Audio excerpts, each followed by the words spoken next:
Kamusta ang araw niyo, everyone? Nagsisimula pa lang ba o patapos na?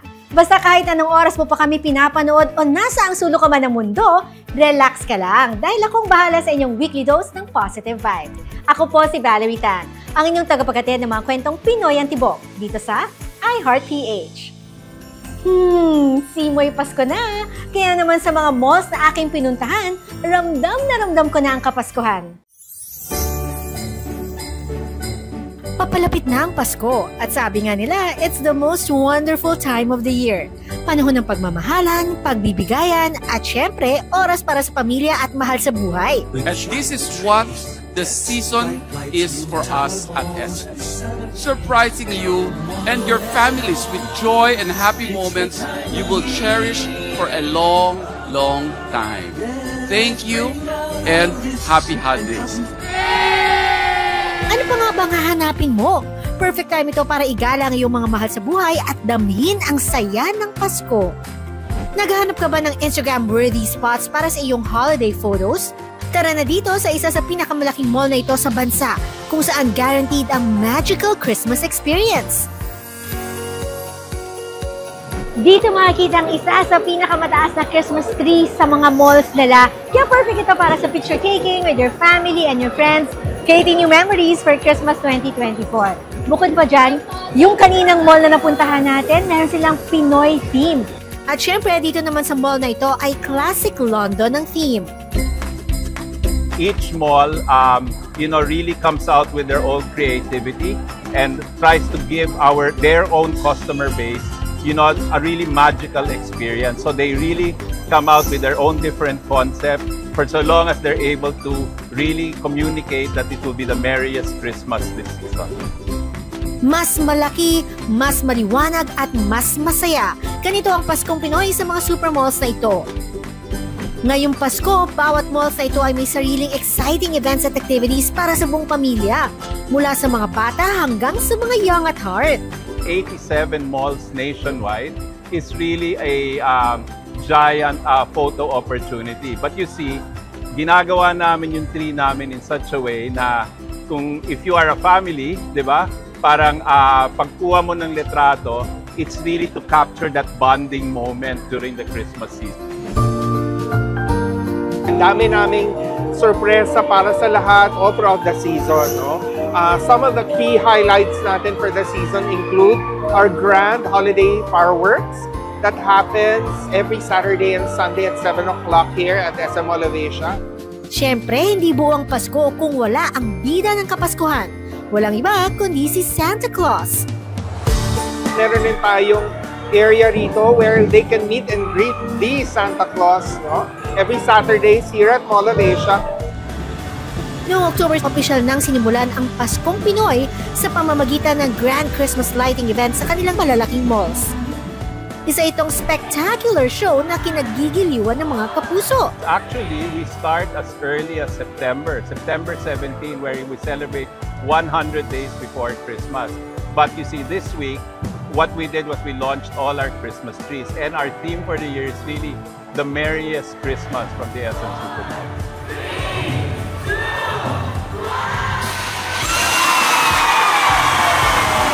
Present din ang ilang executives ng naturang mall at mga sikat na artista gaya ni Stel ng SB19. Naging isang napaka-memorable na gabi. Sa kanilang mall naman sa Mandaluyong, kinilig ang mga fans sa performance ni Mackie na nagpasiklab sa isang hologram concert. O diba? Talagang ibang level ng Christmas vibes. High-tech! At syempre, hindi naman papatalo ang kanilang mall sa Aura. At para mas lalo pang maging espesyal ang event, nariyan din ang enchanting performance ng Manila Philharmonic Orchestra. Kapuso, ano pa bang hinihintay nyo? Dalhin na mga mahal sa buhay at sabay-sabay natin gawing espesyal ang Paskong ito dito sa mga supermalls na ito. We have a lot of surprises and it's really for the whole family. Everything is magical. We will transform our malls into a magical place. Welcome to the merriest Christmas from FDSM Supermalls. Pero teka, hindi lang pasyalan at saya ang hatid ng mga malls na ito ngayong Pasko. Since Christmas is also the season of giving, bakit hindi natin gawing mas makabuluhan ang ating mga regalo na ipapamahagi? Ang cute ng mga design, no? Tapos meron din siya for adults and for kids. So, Might as well, di ba, kapag magbibigay tayo ng regalo sa Pasko, makatulong din tayo sa environment. This year, ang mall na ito ay nakipag-partner sa Department of Energy and Natural Resources o DENR at iba pang organizations para ilunsad ang Save from Extinction campaign. The goal? To protect 6 endangered species in the Philippines. Ang Philippine Eagle, Kakatu, Dugong, Tamaraw, Pawikan at Pangolin.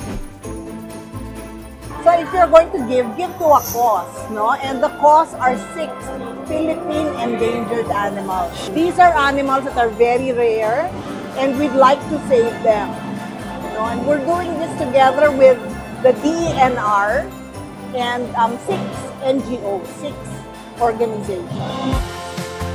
So simulan natin ang Pasko ng may malasakit sa kalikasan. Let's work together to save these endangered species from extinction. Alam mo, Valerie, kung magbibigay ka rin lang ng gift, ang gaganda ng mga shirts at mga tote bags ng kultura, and some of the proceeds are going to go towards this campaign. No? Makakatulong to sa mga communities na nag-aalaga ng mga animals na yan, and also for their care, and to see that they grow. O diba, shopping ka na, nakatulong ka pa sa kalikasan. Who wouldn't love that? I'd like to invite everybody, kung nag-iisip po kayo ng Christmas gifts this season, we'd like you to consider yung aming Save from Extinction campaign together with Kultura and the DENR, WWF, and all our partners. Ngayong Pasko, be part of a greater mission. Sama-sama nating ipagdiwang, magbigay at alagaan ang ating komunidad at kalikasan. Merry Christmas mula sa puso ng bawat Pilipino. I love you. Sa pagpapatuloy ng ating Build It Right series, solid na pundasyon ang kailangan para makatayo ng maayos ang ating dream house. Ihahatid yan ng ating guest host na si May Bautista kasama ang social media personality na si Architect Tax.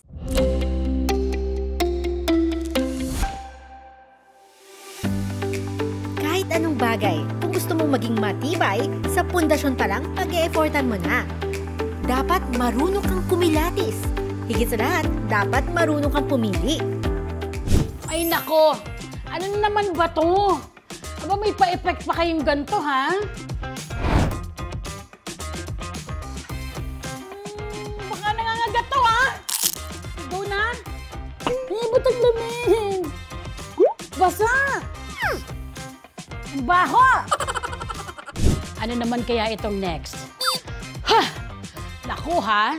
Siguraduhin yung safe to pag ako to. Naku, pag dito nangagat, kakagatin ko rin kayo. Ay! Bubble gum na malaki. Ay, ang lambot. Meron ba? Naku ha, last na to. Pag ako, ayoko na talaga, walkout na to. Ha! Ay! Ay! Ang lamig! Palagay ko, eto na to. Ganito yung mga gusto ko eh. Yung ganyan eh. May, para saan nga ba itong mga materyales na nakapa mo? Foundation is really important sa mga bahay.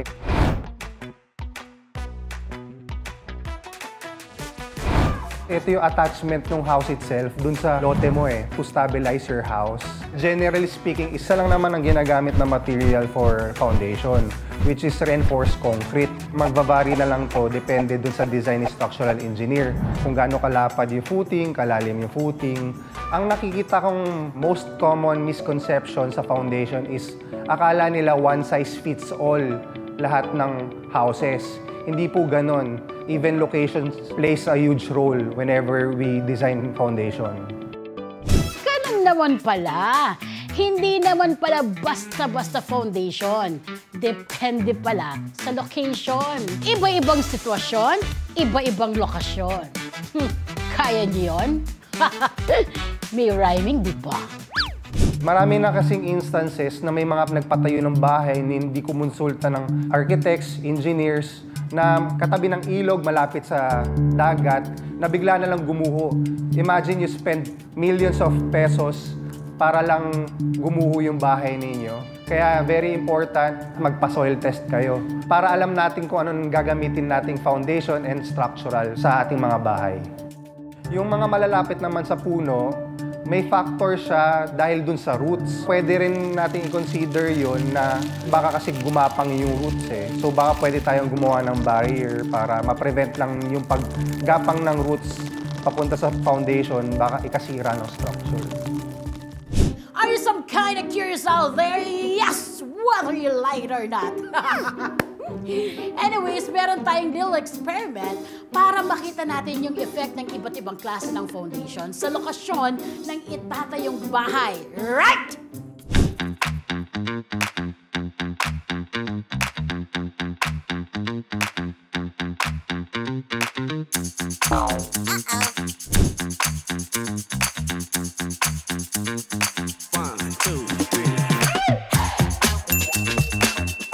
At kapag hindi pinagplanuhang mabuti ang pundasyon, nako, bukod sa sakit ng ulo, malamang malaking gastos ang naghihintay sa'yo.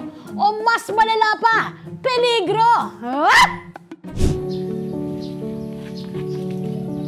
Among balay, wala pa jud na human kay wa pa may kwarta ipahuman sa among balay.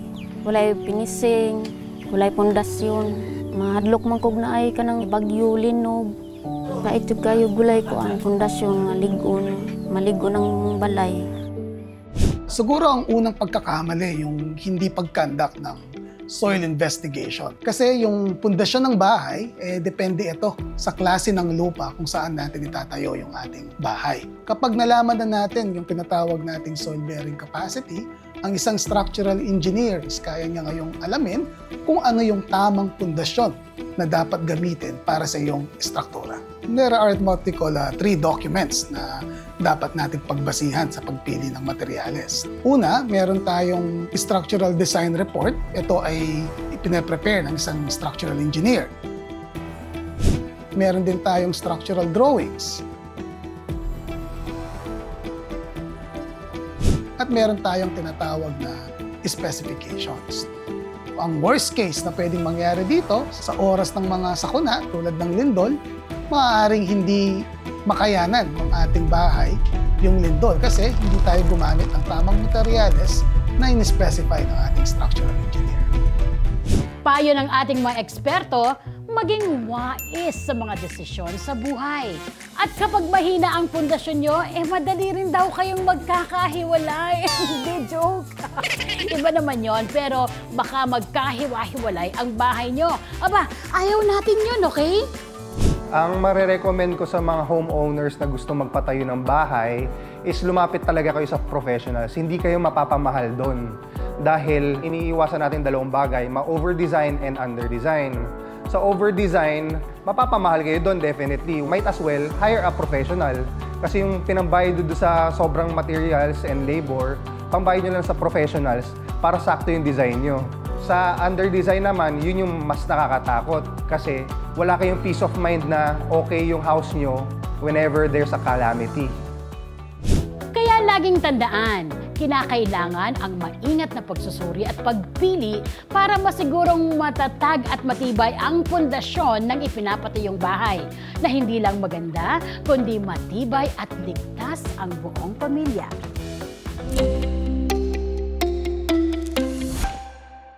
Paano nga ba natin masisigurong tama ang ating tinatayong pundasyon?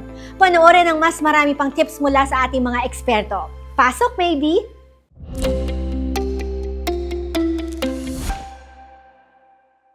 Minsan, akala mo, naka-jackpot ka na.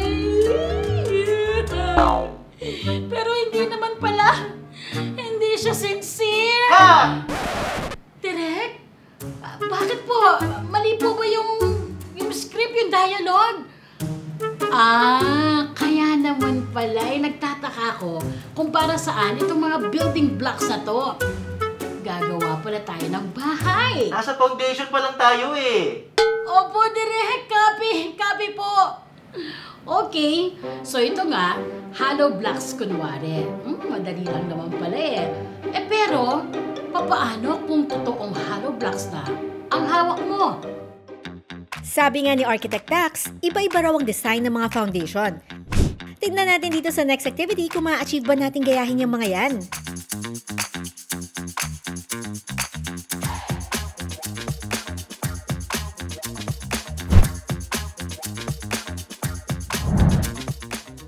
Yung soil types kasi maraming klase. May clay, may sand. So, depende siya sa laki ng footing, yung lalim ng footing. Ang magdi-design yan, structural engineer. Si geotechnical engineer, sila yung magso-soil test. Magbo-bore sila ng hole. I think about 20 meters yung lalim. Tapos from that soil sample, dadali nila yung sa lab. Tapos from lab, babalik ulit kay geotechnical engineer para malaman kung ano talaga yung soil type. And from there, doon pala magre-recommend kung anong ideal footing, size ng footing, and lalim ng footing ang gagamitin. Now you know you gotta know what you wanna know. No. Bakit? Mali na naman! In terms of quality naman ng foundation natin, may kinoconduct tayong mga testing during construction. May 2 common testing. Yung isa yung slump test at isa yung compression test. Yung maganda sa slump test kasi pwede natin matest yon during construction itself bago ka magbuhos ng konkreto. May parang cylindrical tayo na shape na ilalagay at tatanggalin. At from that, makikita natin kung gaano yung kalalim yung sag ng konkreto, kung pasado siya o hindi. Ngayon, doon sa compression test naman, dadalhin to sa laboratory ulit para may machine na magko-compress nun at para matest yung PSI. Ngayon, yung results nun will take 7 days, 14 days, and 28 days. Kasi may curing period yung mga concrete eh. Madaming pwedeng mangyari kapag hindi quality ang pundasyon. Pero ang pinakadelikado, ang structural failure ng buong bahay. Pwede itong mag-cause ng pagguho o pagkasira ng mga pader, kisame, sahig, na maglalagay sa inyo at sa inyong pamilya sa panganib. Maganda na meron kang katulong na nakakaintindi kung paano i-interpret yung plano, paano i-interpret yung tinatawag nating specification, nang sa ganon matutulungan ka rin sa pagpili ng tamang materyales. Hindi tatagal yung ating struktura kung ang ating napiling mga materyales ay hindi akma or hindi match dun sa in-specify ng ating structural engineer. Normally, meron tayong tinatawag na criteria for durability. Ito yung katagalan ng ating struktura o bahay. Lahat naman ng pundasyon, kung ito ay na-disenyo ng tama, magagarantiya natin na stable yung ating struktura. Yung workmanship sa ating pagtayo ng bahay, napakahalaga. Kasi kung ang magtatayo ng ating bahay ay walang experience or hindi eksperto sa paglilay nitong mga walls natin, kahit na maganda yung disenyo, hindi rin maganda ang kalalabasan kasi pangit yung pagkakagawa ng ating bahay. Normal naman na gustuhin natin ang makatipid. Pero kung ang pagtitipid mo naman naku po, makaka-apekto sa quality ng pundasyon ng bahay mo. Aba, baka naman isang araw mag-walkout na yung pader mo bigla. Hala, katakot naman yun, te. Mga dapat alalahanin. Siguraduhin tama ang plano at pagkakagawa ng pundasyon ng bahay mo. Ito ang sasalag sa tubig at magsisilbing proteksyon mula sa paglambot ng lupa. Dapat gamitan ng tamang timpla. At mas mainam kung maglalagay ng karagdagang suporta. Kaya na lang ng lintel beams na makatutulong para makaiwas sa pagkakabitak-bitak ng pader kapag lumindol. Sa tamang pundasyon, suportado at siguradong matatag ang inyong dream house. Kung kayo po ay magpapagawa ng bahay, I highly recommend and suggest you hire professional and licensed architect and engineers dahil garantisado po na okay ang magiging resulta ng bahay nyo dahil una sa lahat, may liability kami. We are bound by law na guaranteed yung bahay na i-disenyo at i-construct namin para sa inyo.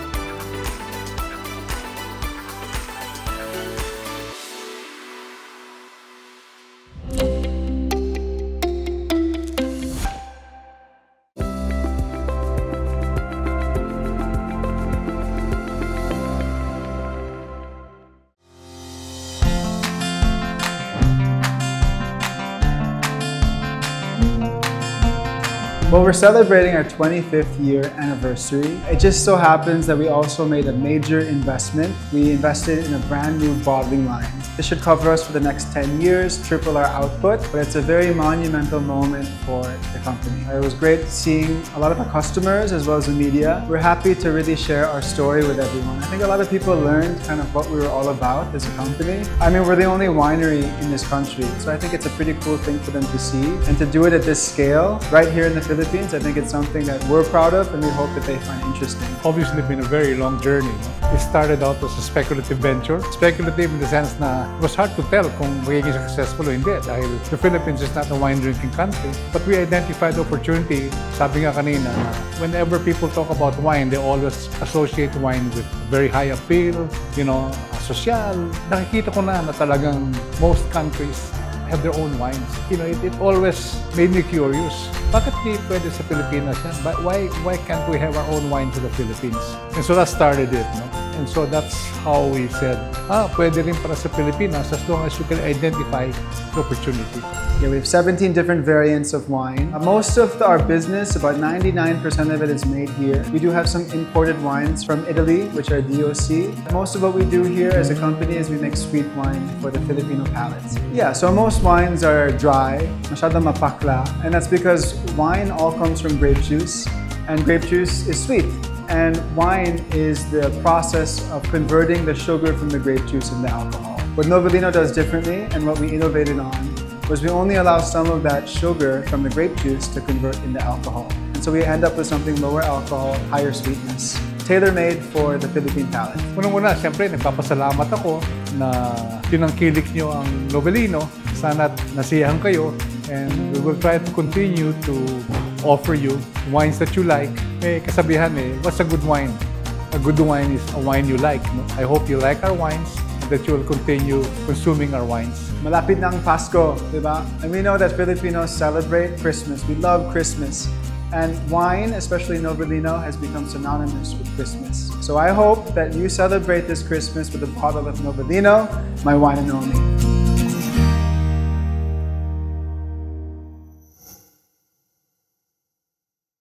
Napangiti ko ba kayo ngayong araw? Keep that positive attitude! 30 minuto na naman ang lumipas. Nag-enjoy ba kayo sa aming episode ngayon? I-like mo na rin ang aming social media account for more of our stories. Ako po si Valerie Tan, ang inyong tagapaghatid ng mga kwentong Pinoy ang tibok dito sa iHeart PH.